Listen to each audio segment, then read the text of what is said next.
charity about your V. So this week's episode is a little bit different. It's not just me. I'm going to be interviewing EveryMonth Manchester, which is a charity in Greater Manchester that I've recently discovered. And I think that they're absolutely amazing for all the work that they do. So I'm going to be speaking to Iona today, a director there at the charity. And we're going to be talking all things about periods, period products, poverty within Manchester, and how women can't afford products. Should they be free? Absolutely.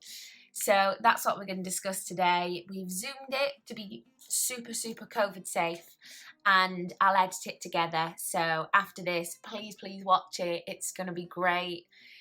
Iona's been amazing, and yeah, it's a really good interview. So please watch and enjoy. So thank you for joining me today. You're so welcome. Do you want to start with just who you are, basically? Yes. So I'm Iona.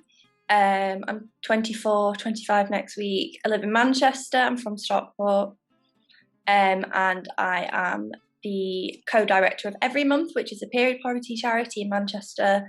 I sort of deal with the operations side of things, so sort of day-to-day things, including making the packs up that we donate to food banks and other organisations, and communicating with our volunteers and things like that. Great. So when was EveryMonth started and why? So EveryMonth was started a few years ago now by our founder Rosie, who she now lives in Glasgow, so she's no longer directly involved. And just because I think she saw the issues of period poverty, the stigma around periods, and particularly in regards to sort of economic people's economic backgrounds, and that something needed to be done, so she decided to do it herself and started EveryMonth, I think, from her spare room, and then it's just grown and grown. So I sort of came in when Rosie decided to step down as director, so I co-direct with another woman called Ashley, who's been involved since the start as well. Amazing. So who do you help, and in what area of Manchester? So we actually work all across Greater Manchester, and our aim is to help anyone that needs period products. So primarily our operations work by, we make up kits or packs ourselves, and then we donate them to food banks and organisations all across Greater Manchester. I think at the moment we have about 40 that we regularly donate to, but then over lockdown we've been getting a lot of individual requests as well from GP surgeries or community offices, things like that. People that had approached them and said, look, I'm struggling to be able to afford period products, and that's been a really interesting avenue for us to go down, and definitely something we're looking at wanting to do more for, especially because during lockdown, for a number of reasons, people either can't or don't want to access their food banks. So, you know, sort of social mobility is another issue that we're really aware can affect how people are able to handle their periods. So yeah, that's been another challenge that we've faced, but yeah, we're sort of hoping to be able to help those individuals out a bit more in the future. So how has the charity coped during COVID, and have you been able to reach as many people, or what's it like? It has been tricky, but sort of it's also been useful that, like, for instance, I was furloughed, so I had all this time on my hands to sort of just focus on EveryMonth's operations.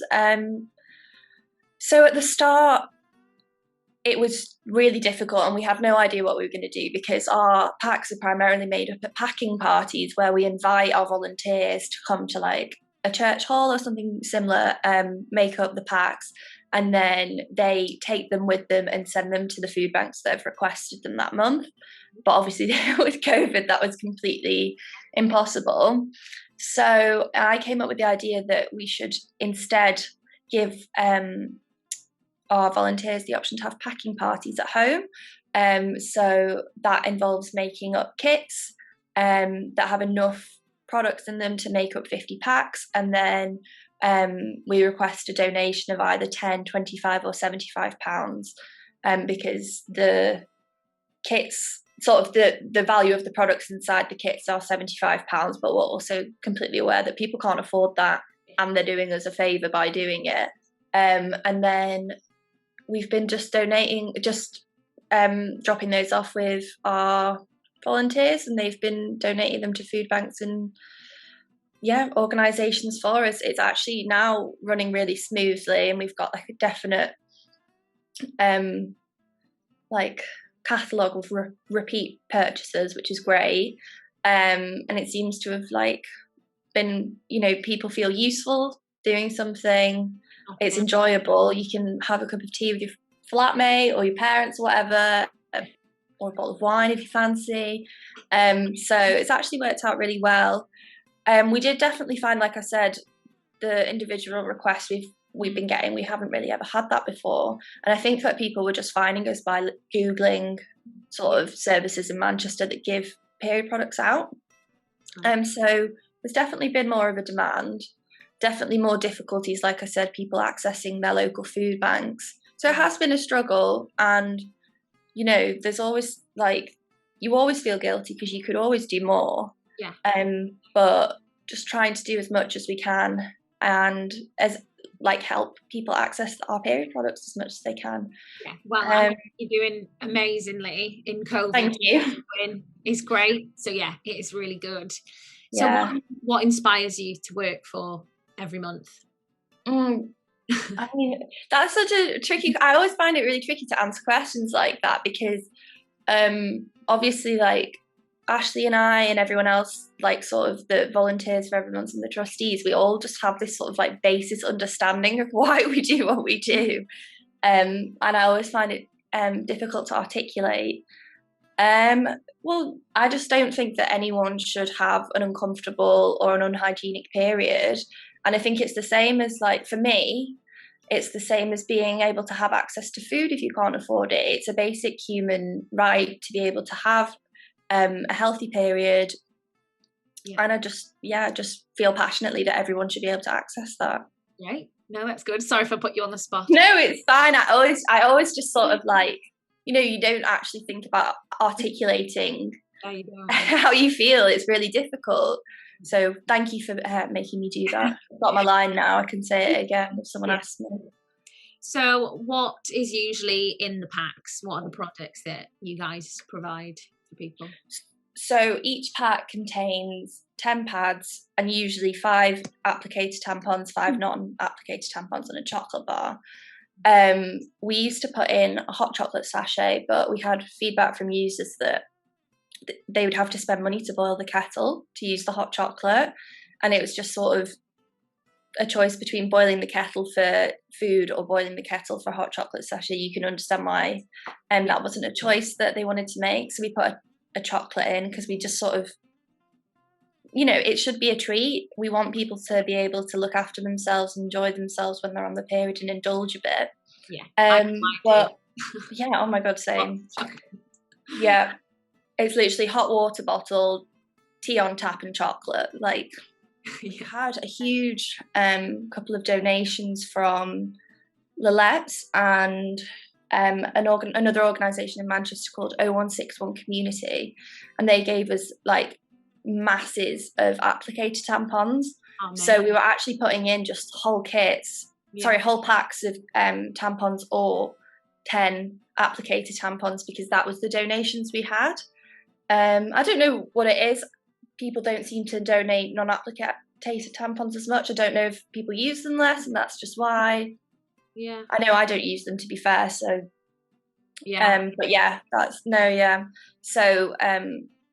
that's what our packs consist of usually. Right, good. It's good that people are donating to you as well.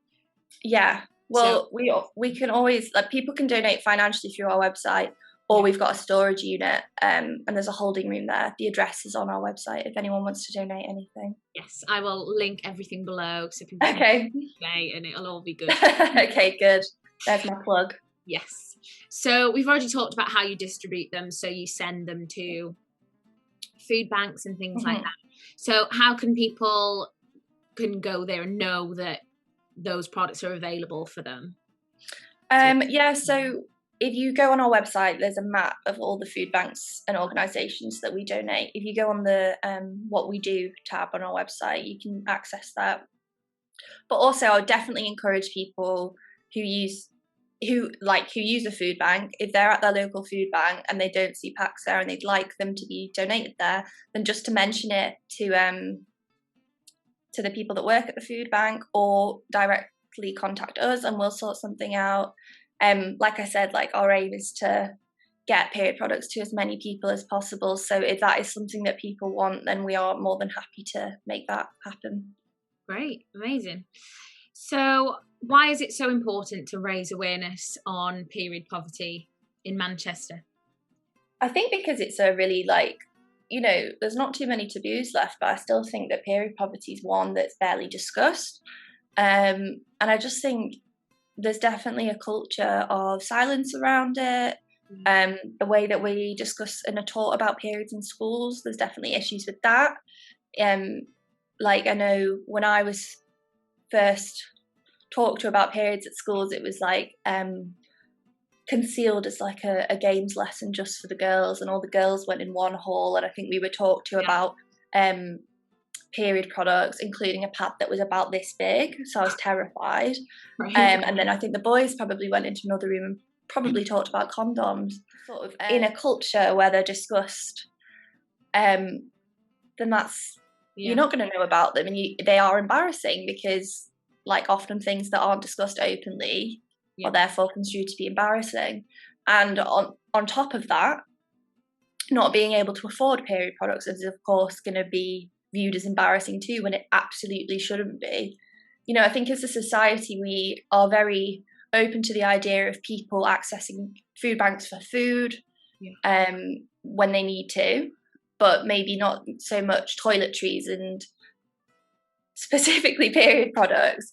And I think it's just because there's a lack of awareness around it. You know, when you think of, like, to exist in life, you don't just need food. No. You need to look after yourself in other ways. And I just think that period products should be as readily accessible as all those other things are that are deemed important. Absolutely. So why should period poverty be eradicated? What can we do to make sure that all women and girls get sanitary products that they need?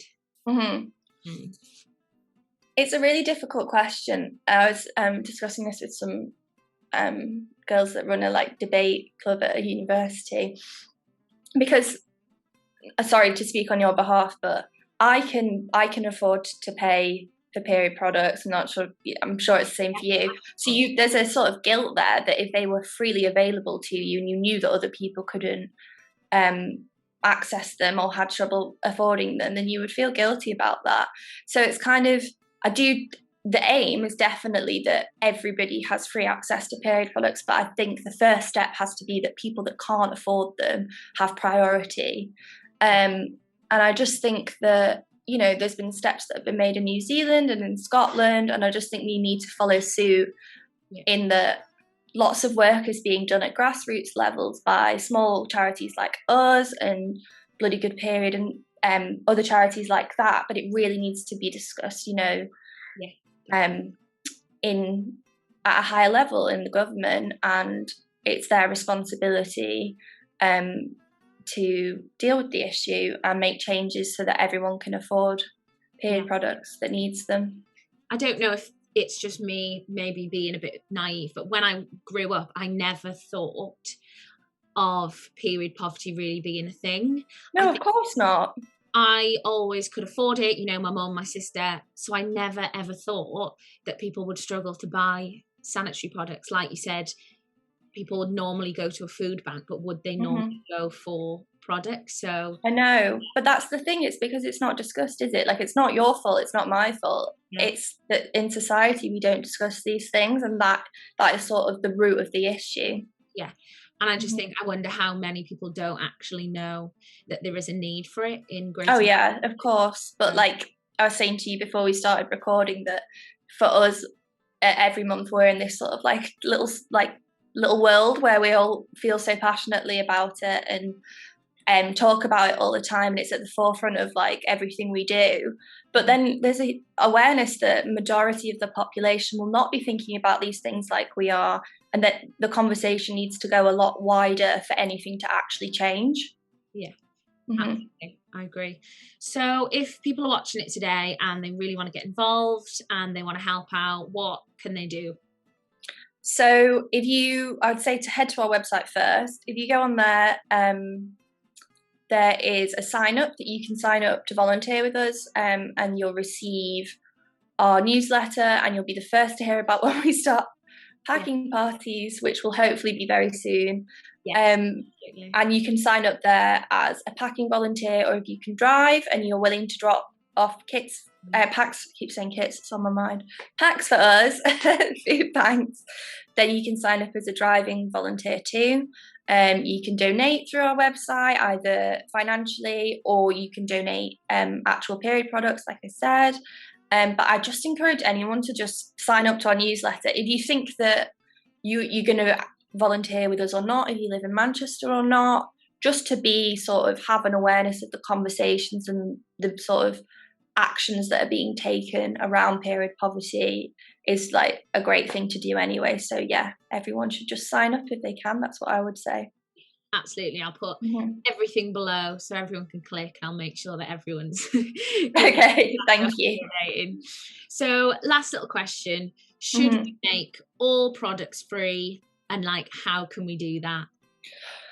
Yeah, I mean, in a utopia, of course my answer would be yes, but like as we're aware, not everything is free to everyone. I think, like I've said previously, my aim is that people that can't afford period products should have free access to them, and that is my priority. And once we've hit that step, I think that then the conversation around free products should definitely happen.